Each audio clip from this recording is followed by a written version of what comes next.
tidaklah sanggup menampung, bukan menampung aku di situ, menampung nama aku, makrifat terhadap namaku, langit dan bumi. Itu maksud ayat aradnal amanah, kami tawarkan amanat mengenal nama aku kepada langit dan bumi. Fa'abaina ayyahmilna, tapi mereka enggan semua. Jadi kalau ada turun kalimah meletih kurang lebih. Kalau turun kalimah ke kalbu, paling terlanjutnya pada doanya Allah. Beliau menditusnya, aku beliau pakar juga.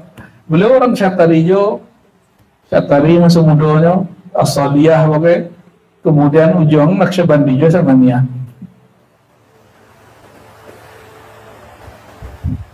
Jadi ketika kalimah masuk ke dalam diri insan, paling badan bergetar. Itu yang disebutkan dalam surat Az-Zumar.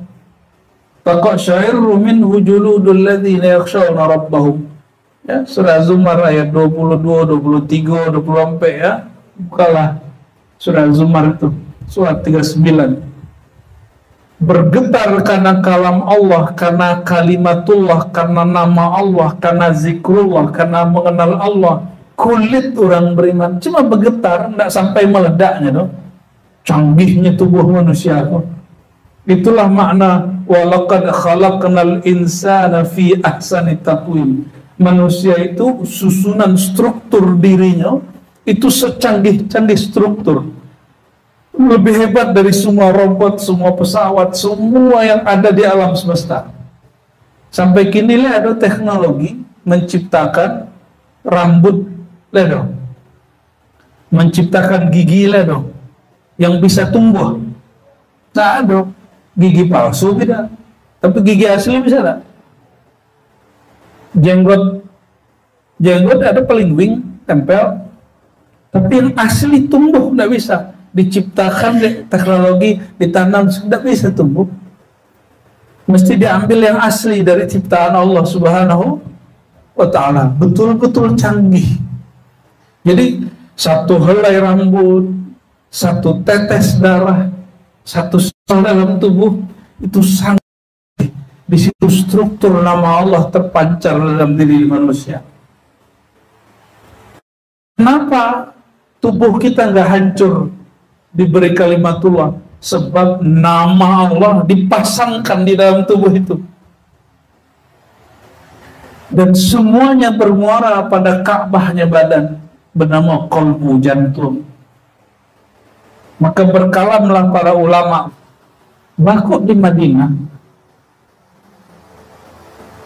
lahirnya di Makkah. Ternyata diungkap dalam beberapa kitab ilmu hakikat.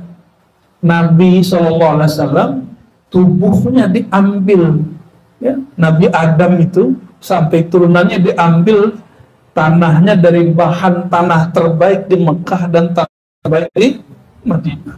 Maka berpulangnya di Madinah. Itu rahasia diungkap oleh para ulama. Ya, Imam An-Nabahani membahas itu. Al-Imam Yusuf Nabahani. Yusuf Nabahani itu guru dari ulama dari Piyaman, tapi dia lahir di Mekah. Namanya Syekh Muhammad Yasin pula namanya.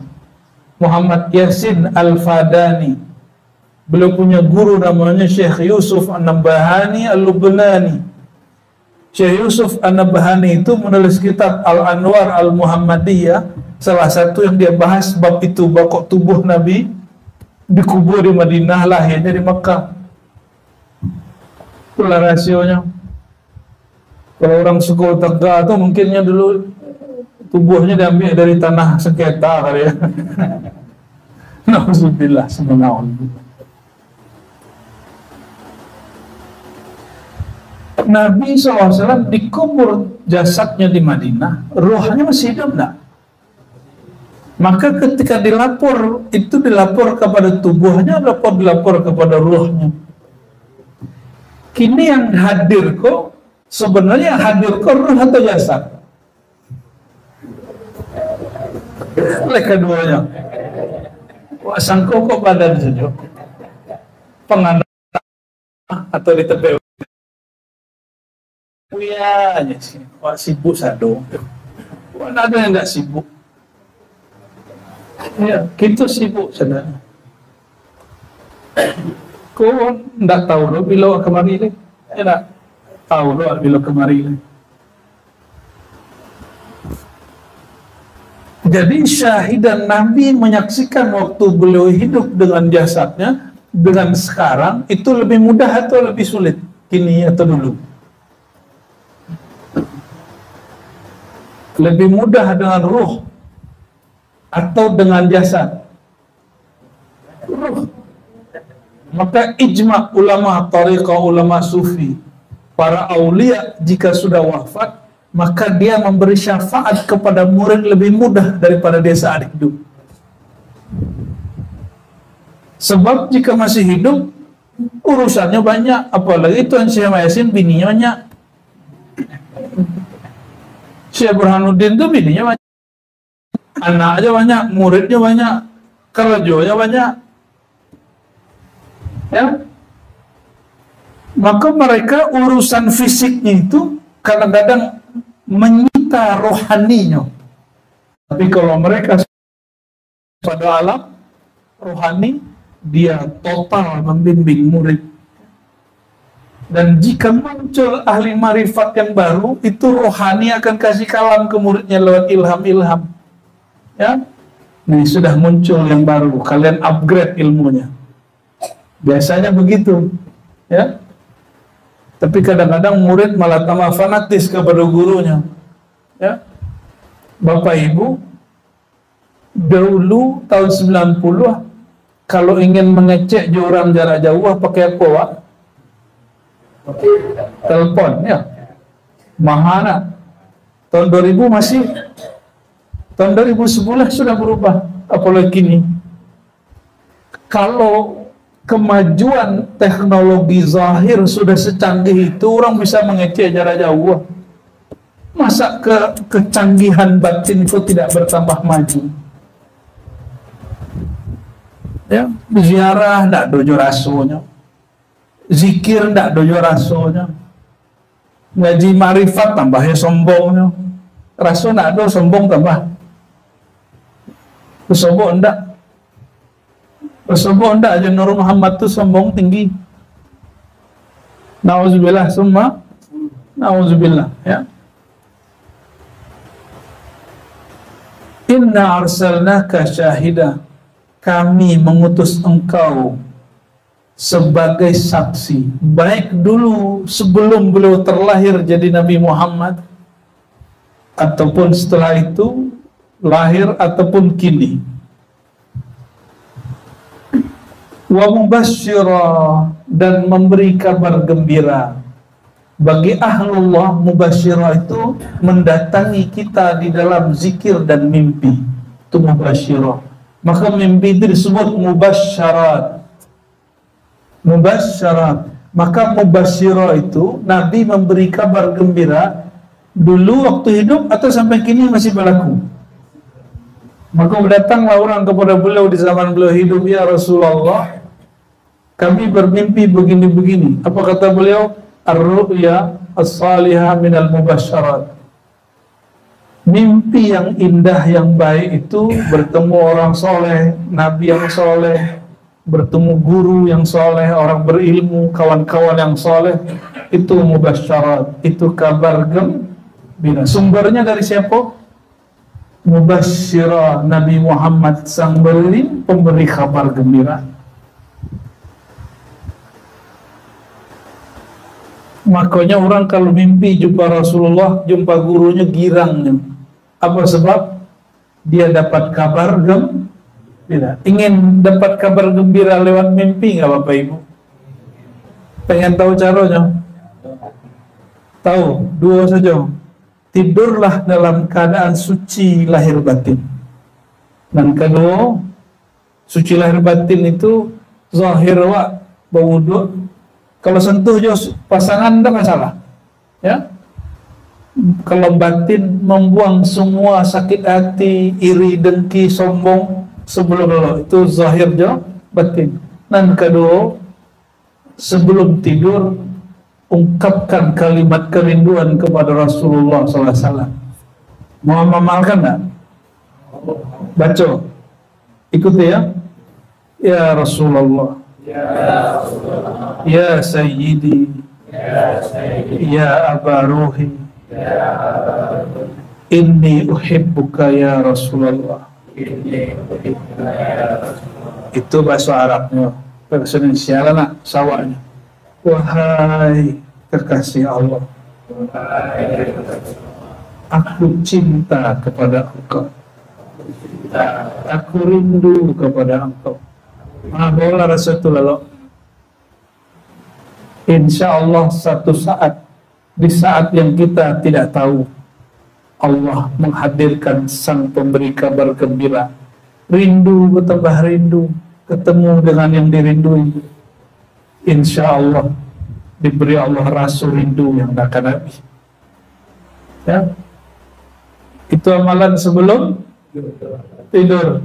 Karena malam nanti ya, wudu dulu, boleh buang sadu penyakit hati, sakit hati wak tadi siang, dilapih sakit hati itu. Sebab Rasulullah itu tidak penyakit hati. Kalau orang penyakit hati tidak bisa bersebut ya Rasulullah. Orang yang suka mendendam tidak diizinkan jumpa Rasulullah SAW. Dikalamkan di hati, wahai hatiku yang sakit, wahai hatiku yang mendendam, lepaskan semua dendam engkau. Yo sakit, yo sakit. Adakah yang lebih sakit daripada orang yang datang ke negeri Taif, elok-eloknya datang, tapi dilempar dengan, bukan hanya dengan batu, dihina dengan kotoran onta, kotoran domba. Itu kalau gitu Bapak Ibu disakiti hati orang, datang malaikat, oh itu angku disakiti orang mah, angku oleh Allah, angku orang setari, zikir angku mustajab. Bah kira-kira itu cilakonya lah orang tuh nya malaikat. Ambo yakin 1001% Bapak Ibu hancur seluruh tuh. Ya enggak? Maka banyak orang bakalan kurang bohong ya. Orang kalau ada menyakiti aku, pasti 3 harinya mati. Pasti 3 harinya cilaku. Berbangganya ada orang cilaku. Itu bukan kekasih Allah. Itu orang yang ego. Itu orang yang sombong. Hati-hati. Ya. Kalau ada orang menyakiti aku, pasti cilaku. Ada nggak orang gitu nak? Banyak yang datang ke Brahmo, banyak pamer-pamer kesaktiannya, Pak. Ya.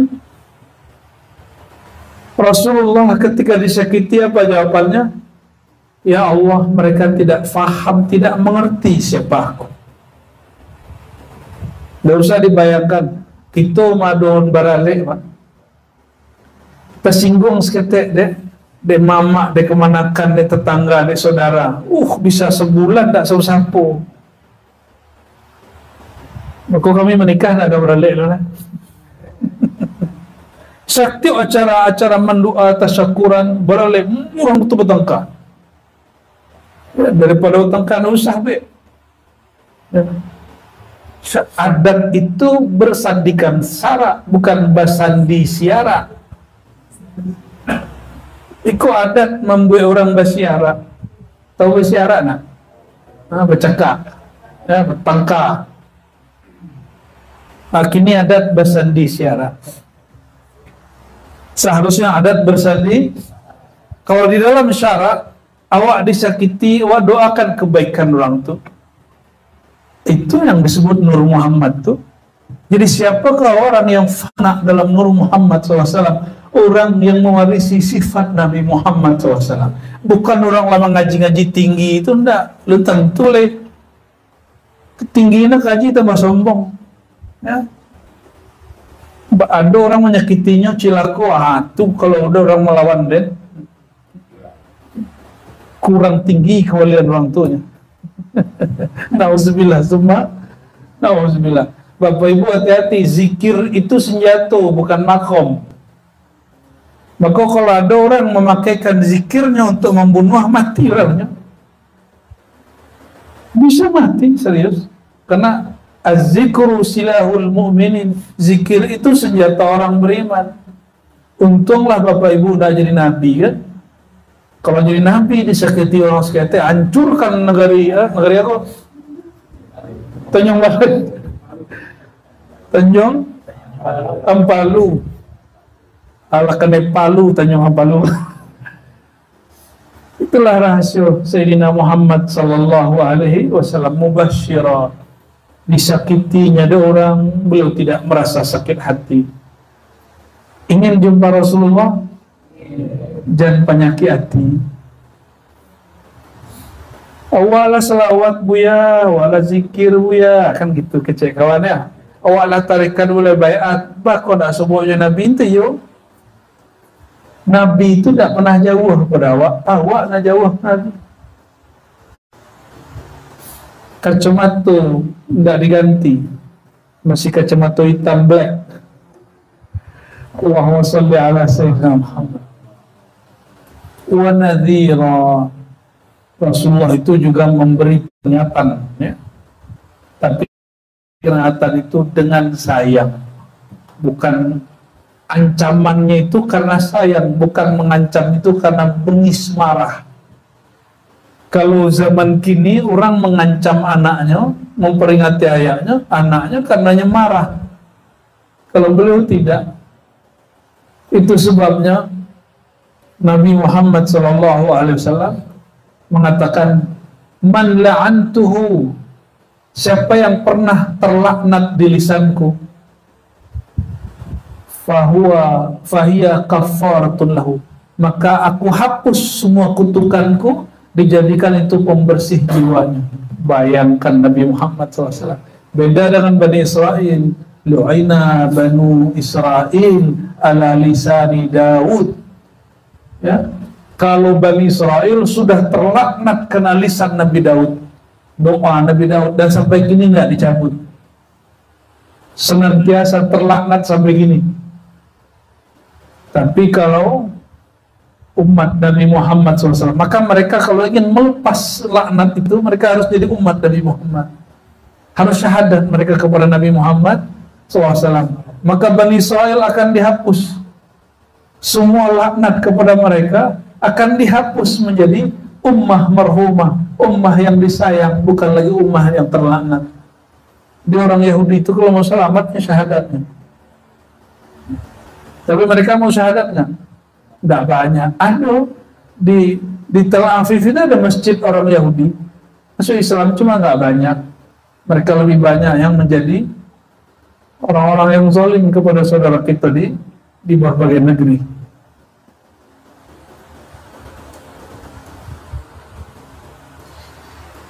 Kemudian di ayat ke-40, tadi 45, sekarang 46 ya, salah nomor itu tadi. Wada'iyan ilallah, tugas Sayyidina Muhammad SAW, da'iyan ilallah, da'i kepada Allah.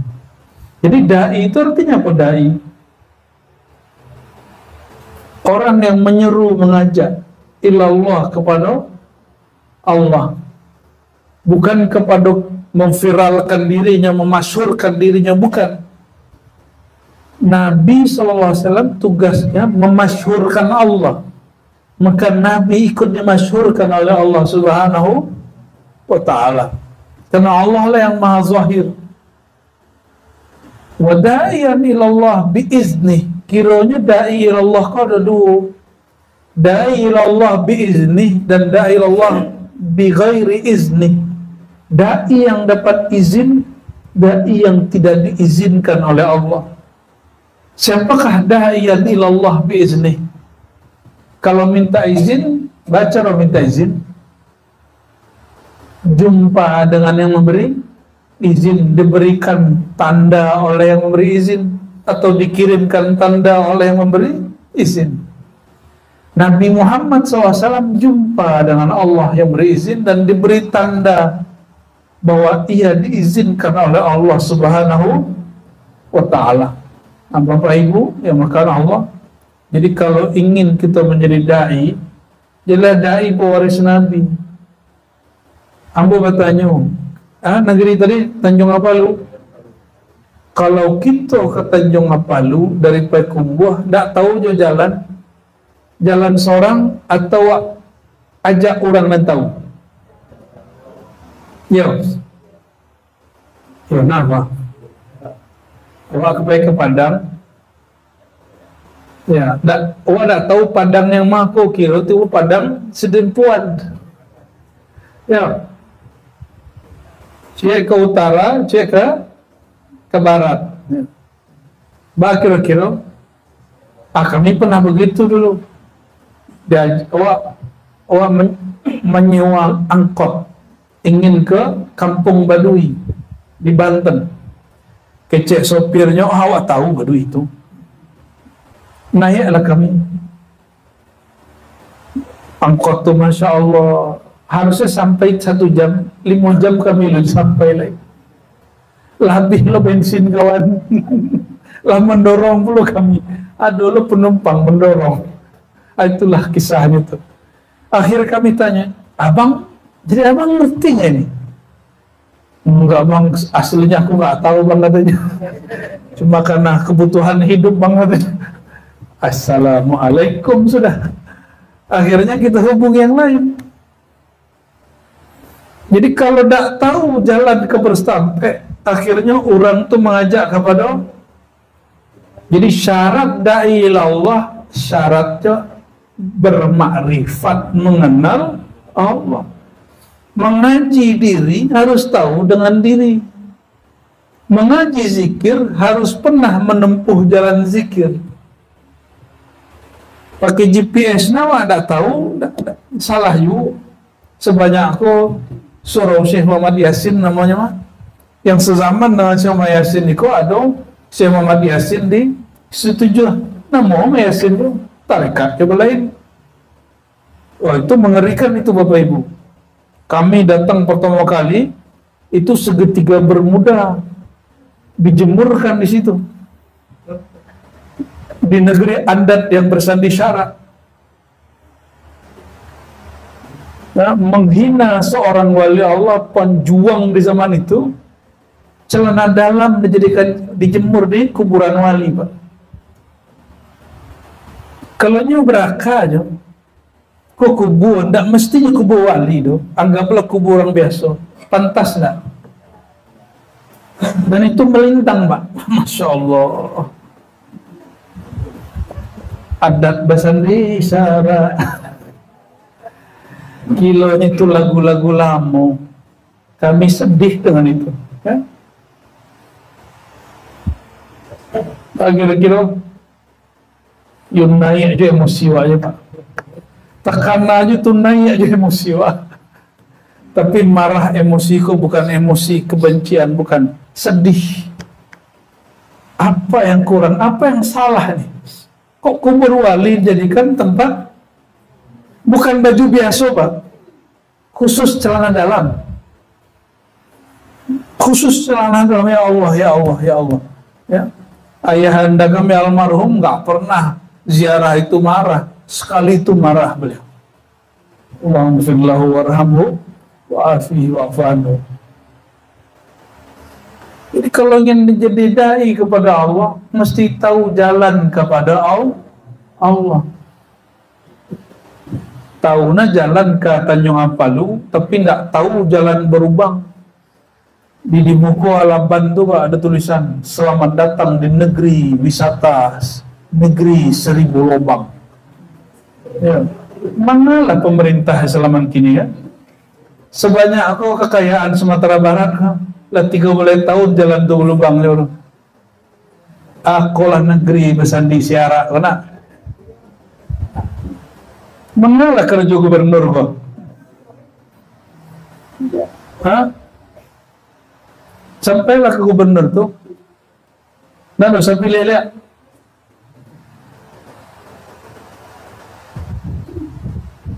Kisah Sayyidina Umar dibaca-baca, dijadikan khutbah, tapi amaliyahnya nggak diikuti. Bawa agama dalam kampanye. Paling murah namanya menjual agama kalau kampanye. Kalau orang Minang kok paling gampang lah tersentuh dengan kalimat Allahu Akbar, langsung terbakar. Ya.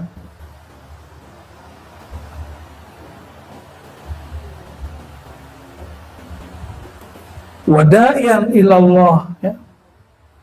Da'i ilallah, kalau seorang pemimpin menda'i ilallah itu berlaku adil. Maka yang dipayungi pertama oleh Allah di akhirat bukan mursyid, bukan orang tahajud nomor 7 paling terakhir. Yang pertama kali al-imam al-adil, pemimpin yang adil. Kita kutu atau kita doan? Kalau Nur Muhammad yang diajarnya kita doa, doa lo boleh.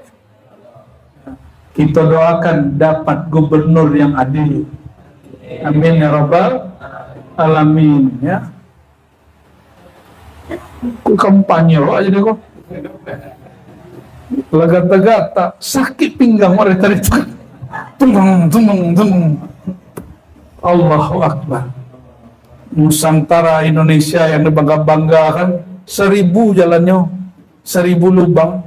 Selamat datang tulisan itu. Coba.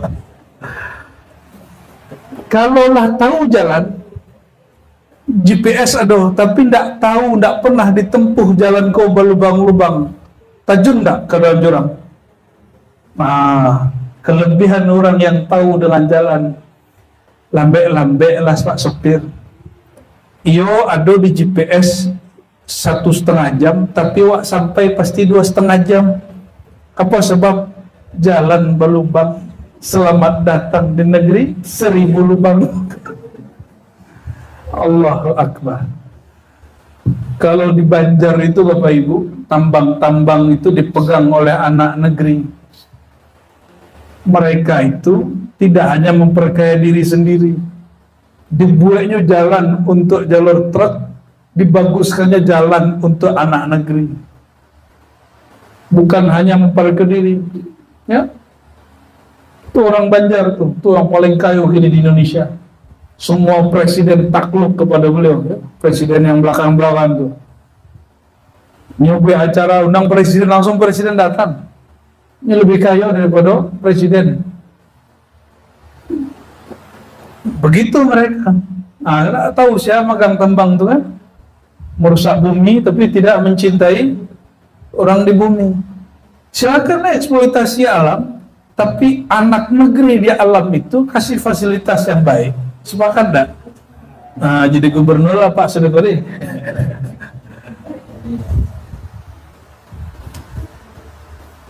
Kalau hendak menempuh jalan, berjalanlah dengan orang yang tahu jalan. Maka disebut mursyid thariqah. Mereka itu bukan hanya tahu jalan melalui kitab. Di kitab disebutkan zikir pertama iko, zikir kedua iko, kaji kedua, ketiga sampai usul kepada Allah. Tapi yang disebut mursyid itu, dia sudah menempuh jalan itu. Zikir ini yang dialami, ini yang akan dirasakan. Ini godaan pada murid.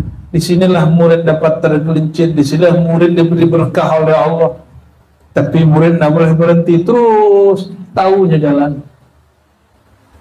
Ya, oleh karenanya Bapak Ibu, jangan sampai ngaji ma'rifat sendiri. Apa kata Sayyidina Muhammad SAW, alaikum bil jamaah, hendaklah kalian jaga sikap berjamaah. Orang berjamaah itu satu komando, nah.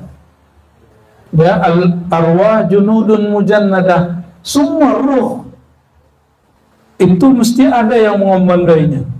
Ruh berpenyakit, ketuanya orang paling banyak penyakitnya.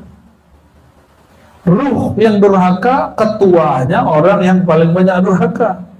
Ruh yang bercahaya dengan nama Allah, ruh yang bercahaya dengan ma'rifatullah, ruh yang bercahaya dengan kerinduannya kepada Rasulullah SAW pun yang akan memimpinnya. Ruh yang paling rindu, paling ma'rifat kepada Allah dan Rasulullah SAW. Kalau dalam dunia militer, komandannya memberikan instruksi, semuanya patuh.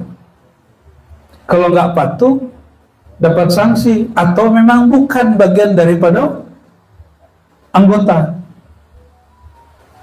nyusup, ketahuan menyusup. Maka saudara-saudariku, da'ian ilallah, syarat jadi da'i bukan sekedar pintar berceramah. Tolong ya. Kini anak-anak baru bisa ikut kursus ceramah ya. Dulu kalau dimasuk KT itu ada namanya kamci ya. Akhirnya anak 9 tahun ceramah, anak 13 tahun ceramah, dikira jadi da'i itu cukup ceramah-ceramah. Bukan. Da'i ilallah itu syaratnya biizni, izin daripada Allah itu melalui Sayyidina Rasulullah SAW. Karena Rasulullah secara zahir kita tidak tampak bagi orang yang tidak berkasyaf oleh Allah, maka izinnya diwariskan kepada pewarisnya, para sahabat, para tabi'in, lanjut kepada ulama-ulama kini. Maka jadi da'i itu ada ijazahnya, jadi mursyid itu ada ijazah, ada izin dari guru. Berfatwa ada izin dari guru, bukan serban yang tebal, bukan kopiah yang gagah, bukan pakai-pakai beridak begini. Enggak, bukan itu masalahnya. Adakah izin dari Allah Subhanahu wa ta'ala? Kalau memboleh bisa dipahami, nah, insya Allah itu bukti kita dapat izin. Kata Ibnu Athaillah, ciri engkau diizinkan Allah, kalammu dipahami. Walaupun kaji, enggak kaji biasa misalnya, kaji merempet seketika pada bab hakikat, tapi dapat dipahami. Alhamdulillah. Wasirajam munira. Dan Nabi Muhammad SAW itu sebagai siraj. Apa arti siraj? Sirajan, ruangan kini terang karena lampu atau matahari? Kini gua ruangan awak kini karena lampu atau matahari? Coba matiin lampu santa. Coba matiin santa. Lihat tarangan nak. Tuh, masih tarangan? Berarti yang menerangi ruangan awak kini. Nah, matahari itu cahayanya disebut siraj. Maka Nabi itu dalam bahasa lama disebut pelita. Siraj itu terjemahannya Kalau matahari terbit jam 6, terbenam kira-kira pun jam 6. Kalau Nabi SAW, sekali Allah ciptakan dia terbit, dan selama-lamanya dia terang. Itulah kalam Ibnu Athaillah Sakandari. Kalau matahari pelita zahir dia terbit dan terbenam di waktunya, tapi pelita hati tidak pernah terbenam. Makanya dalam syair-syair, kasidah-kasidah maulid ada kalimat anta misbahus suduri, engkaulah lampu lentera dadaku. Jadi hati itu kalau lagi galau, Bapak Ibu baca saja itu, wahai Rasulullah misbahus suduri, yang menerangi lampu daripada dadaku. Baca 2 kali 3 kali baca Fatihah, ya, hatinya nanti akan lapang. Ya, obat galau, obat tergonjong masih galau tergonjong. Iya, Ustaz. Munira, yang memancarkan cahaya. Dan itu berlaku dari awal dicipta sampai kini. Sallallahu alaihi wasallam. Nah, ini namanya nama-nama Rasul. Jadi nama beliau An-Nabi, Syahid, Mubashir, Nazir, Da'i, Siraj, Munira. Berapa nama itu? 7. Namu perangkat Nabi Muhammad sallallahu alaihi wasallam.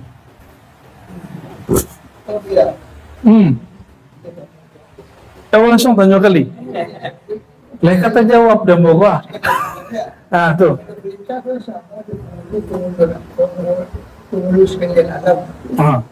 Ya. Lah. Allah tuh langsung terjawab kali. Itu kalau si Rojon Muniro itu masuk ke dalam inyo bertanya loh menjawab. Alhamdulillah. Padahal aku tidak ngerti pertanyaan apa tadi itu. Pas apa menjawab sendiri, jadi aku ngerti pertanyaannya. Iya. Langsung ada yang bertanya. Ada pertanyaan enggak? Tidak usah enggak.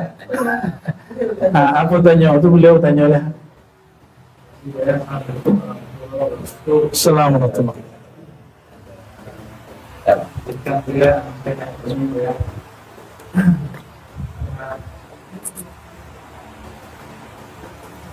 Saya merasa terharu gitu ya. Pertama, saya selalu menyampaikan tahap-tahap. Karena tadi ini ya, ibu konfirmasi gitu ya. Yang hadis Jibril, itu kayak pertanyaan Jibril kepada Nabi Muhammad Sallallahu Alaihi Wasallam. Pertama pertanyaannya tentang Islam, dijawab. Kedua, iman, jawab. Ketiga, masalah hisab. Kemudian terakhir, saat memang itu tidak dijawab, tapi ada tanda-tanda. Pertanyaan saya dua, Islam itu banyak orang sebagai pusat.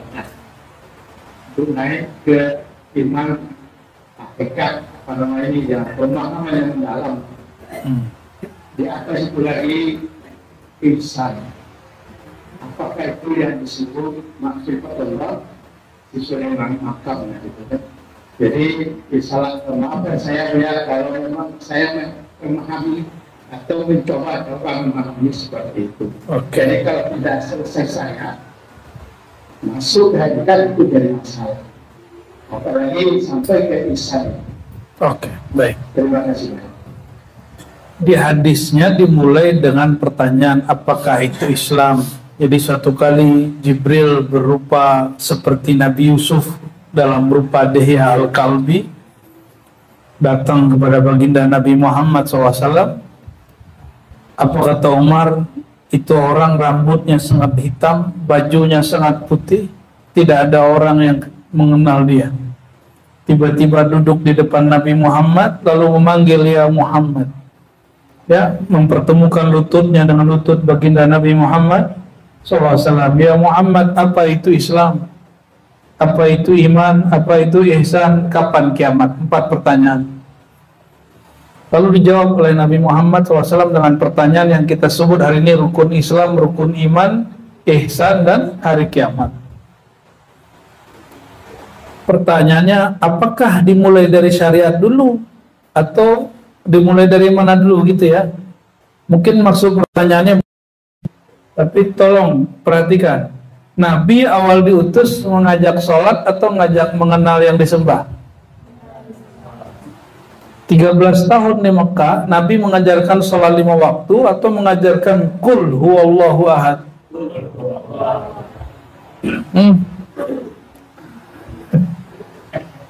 Oke. Maka sebelum menyembah Allah, kenali dulu nama Allah, sifat Allah, af'al Allah, asma Allah. Ya. Kenapa kita jadi sholat itu tidak nikmat, tidak semangat karena tidak mengenal yang disembah. Bapak Ibu, patang kami dijapui dek kawan-kawan kita dari Payakumbuh dan mereka semangat. Apa sebab? Kenal siapa yang dijapui. Lain pula kawan-kawan yang lain kan menjapui tasyara dan japuinya kan lain loh semangatnya. Jadi kenapa kita kemudian semangat untuk menemui seseorang? Karena kita kenal dia. Betul enggak? Bakok semangat orang sembahyang, dia kenal kepada Allah Subhanahu wa Ta'ala. Jadi seberapa dalam kenal kepada Allah, sedalam itulah, sejauh itulah semangat orang bertuhan, bersembahyang, berzikir.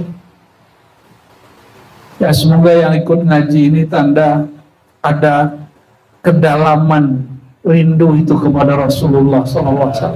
Ya. Amin ya.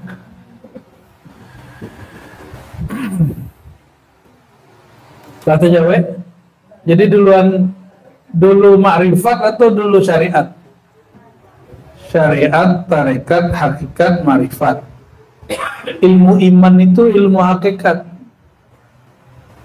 Orang di hakikat belum selesai, mesti nyampe ke makrifat. Makrifat itu isinya adab. Anta abudallah, engkau sembahyang kepada Allah seakan-akan engkau memandangnya, maka pasangkan adab memandang. Maka setinggi-tinggi orang mengenal Allah, dia akan tambah beradab. Dan orang ahli adab tidak mungkin mengingkari salah satu perintah Allah sembahyang, nggak mungkin. Kalau ada seorang tidak sholat, selama tidak mengingkari kewajiban sholat, kita masih husnuzon, berbaik sangka kepadanya. Tapi kalau hanya mengatakan mengalah sembahyang itu ada Allah dalam diri dan, nah itu salah hakikat. Tidak sampai ke makrifat loh. Makrifatnya belum makrifat, makrifatnya baru di pangkal hakikat. Maka pertanyaan awal tadi apa? Di dalam diri itu Allah atau rasa bertuhan kepada Allah? Ya, rasa itu yang ada dalam diri.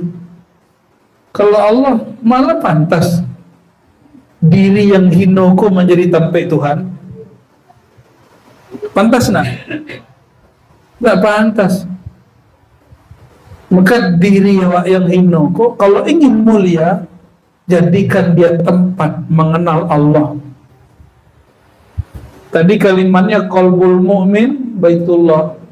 Qalbu orang beriman rumah Allah. Rumah Allah itu Allah tinggal di situ atau memupuk rasa bertuhan di situ. Memupuk rasa Tuhan itu. Masjidil Haram itu baitullah bukan? Apakah Allah di situ? Oh, menyembah Ka'bah. Ada yang menyembah Ka'bah, musyrik itu. Ka'bah itu hanya lambang pemersatu sholat, lambang pemersatu umat. Jadi kalau kiblat itu menghadap, berarti menghadap itu belum tentu menyembah. Yang menyembah itu ruku dan sujudnya. Kalau ada yang berniat sujud kepada Ka'bah, musyrik. Kalau Ka'bah dulu kecil, oleh Sayyidina Umar dipugar sampai gini, pugarnya nggak selesai. Apa artinya? Bukan itu tempat Allah tinggal, tapi Baitullah artinya tempat memupuk rasa bertuhan kepada Allah SWT. Rasa bertuhan itu rasa kehambaan. Semakin kita kenal kepada orang gaib, semakin merasa ada di anak, merasa diri anak si fulan, maka kita berbakti kepada orang tua. Semakin kenal anak itu hakikat dirinya dan hakikat orang tuanya, ya semakin hormat kepada orang tuanya. Semakin kenal diri seorang hamba, dirinya adalah hamba, dirinya diciptakan oleh Allah, dirinya dihembuskan ruhnya oleh Allah, semakin dia merasa berhutang banyak kepada Allah Subhanahu wa ta'ala. Bapak Ibu, kenapa menangis kalau ingat ayah ibu? Karena merasa berhutang, benar? Karena berhutang budi kepada ayah ibu. Dan hutang budi itu, orang tua itu diwasiatkan oleh Allah, wa wasainal insana biwalidayhi ihsana. Jadi sumber utang itu bukan orang tua. Yang mewasiatkan kepada orang tua untuk menjaga anak itu adalah Allah. Diberilah orang tua itu fasilitas oleh Allah. Maka sebenarnya kita berhutang kepada orang tua atau kepada Allah. Tapi karena orang tua itu wasiatnya Allah, kita menghormati orang tua. Orang tua rohani siapa? Rasulullah SAW. Kalau sudah faham kita anak-anak rohani Rasulullah SAW, maka kerinduan kepada orang tua rohani itu tambah besar. Bersalawat itu pasti rindu. Ya. Maka kita akan mengabdikan sebagian besar diri kita untuk Nabi Muhammad SAW. Itu yang disebut ma'rifat. Pak siapa tadi Pak? Pak Sony? Hah? Mayon? Unik lu nama orang lama.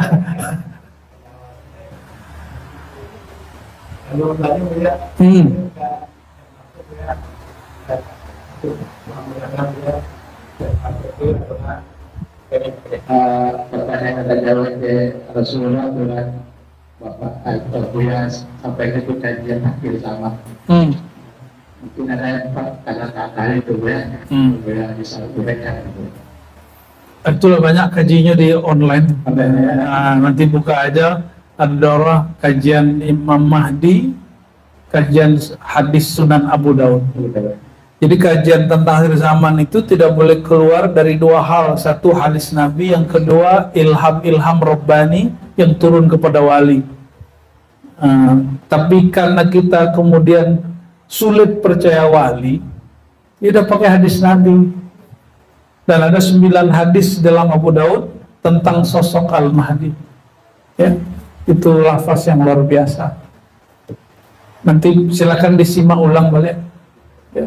Wa ulang ulasiko bisa selesai lagi. Wah tuh, ya.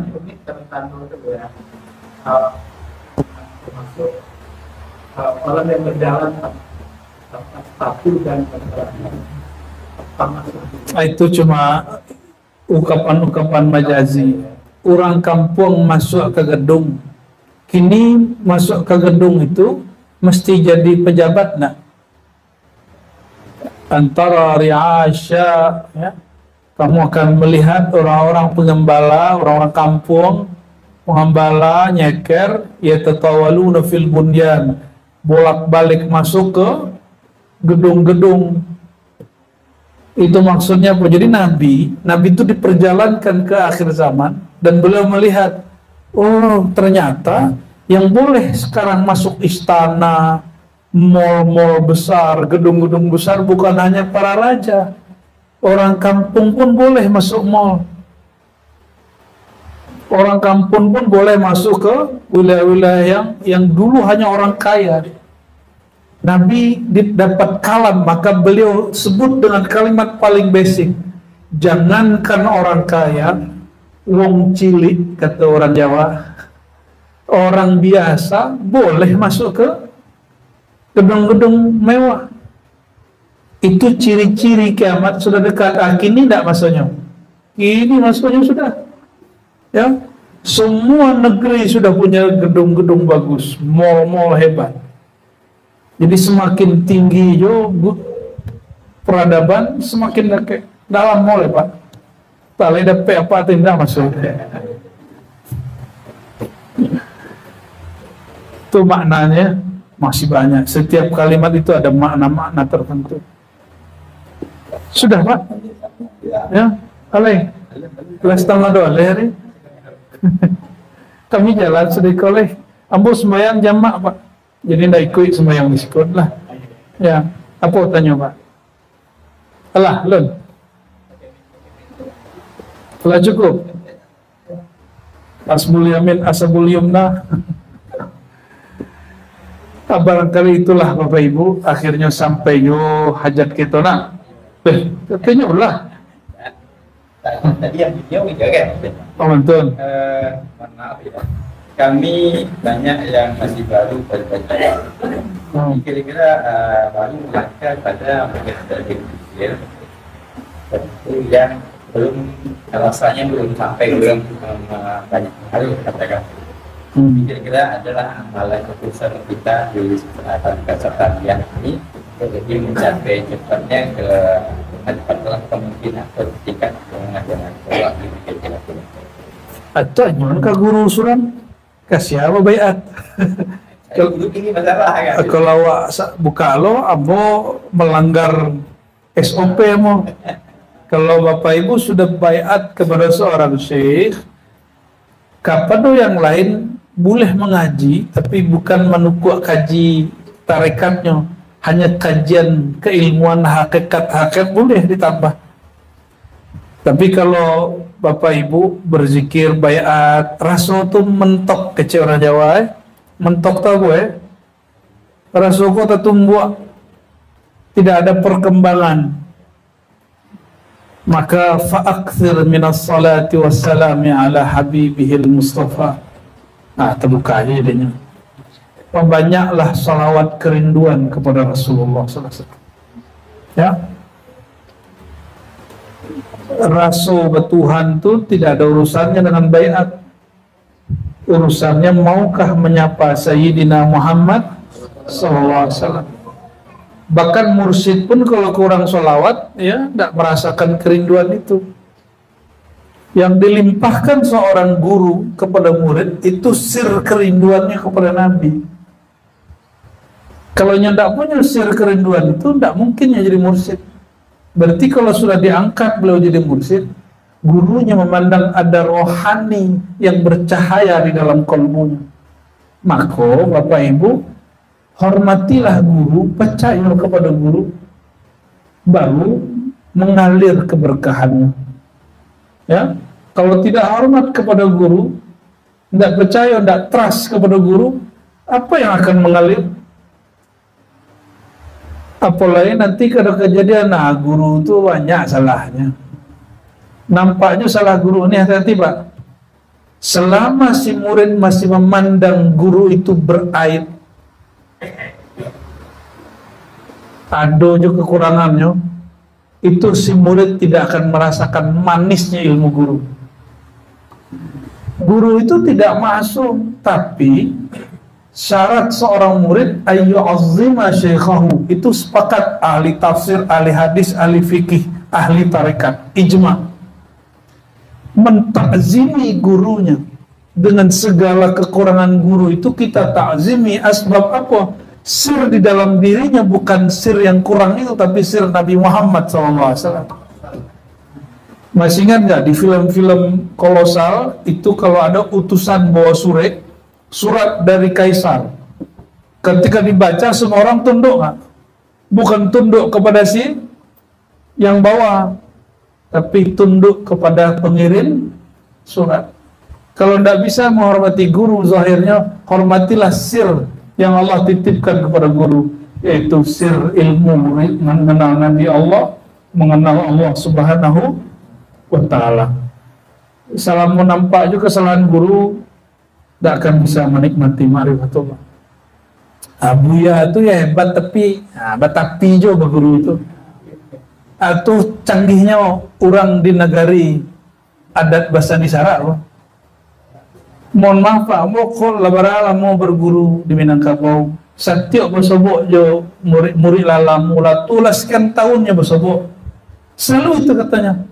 Syekh itu mau sahibul karomah, tapi ya. Lah jalan lo gitu ke negara lain, ke Lombok, ke Maluku, ke Sulawesi.